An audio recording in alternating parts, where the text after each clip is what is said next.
Hai, saya Faizal daripada The CEO Academy. Okeylah, baiklah, soalan yang seterusnya saya terima adalah, Tuan Faizal, apakah beza antara conventional loan dan Islamic financing? Okey, tuan-tuan, sebenarnya berbeza, okey, di antara Islamic dengan konvensional. Okey, biasalah kita orang Islam kita takut dengan riba kan, sebab dosa riba ni lebih dosa daripada buat zina, tuan-tuan.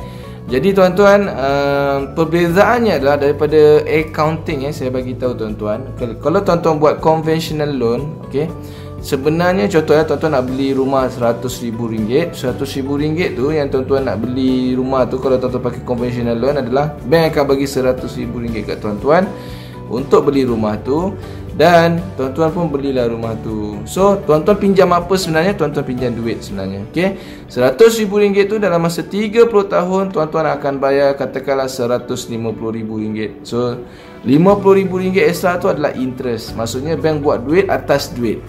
Kalau konvensional dia adalah buat duit atas duit. Konvensional loan dia buat duit atas duit. Kita pinjam RM100,000, kita bayar balik RM150,000. So RM50,000 adalah interest. Okey, kalau konvensional, kalau Islamic financing dia lain, berbeza tuan-tuan.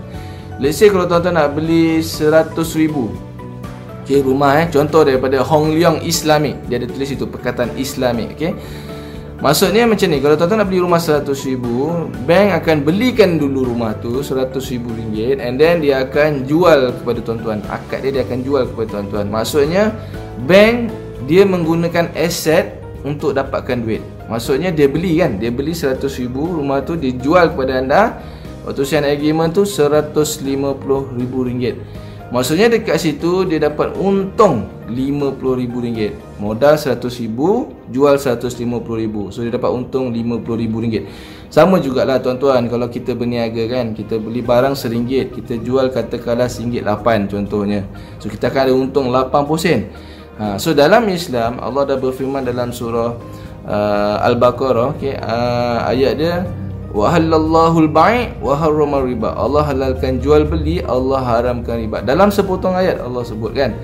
Jadi tuan-tuan, kalau yang conventional system, dia pinjamkan duit, dia bukan bersandarkan kepada aset. Kalau Islamic, dia bersandarkan dengan aset. Maksudnya dia buat duit atas jualan produk ataupun buat duit atas jualan aset. Beli rumah RM100,000, dia jual kepada kita RM150,000, cuma kita bayar selama 30 tahun, bayar secara anggaran.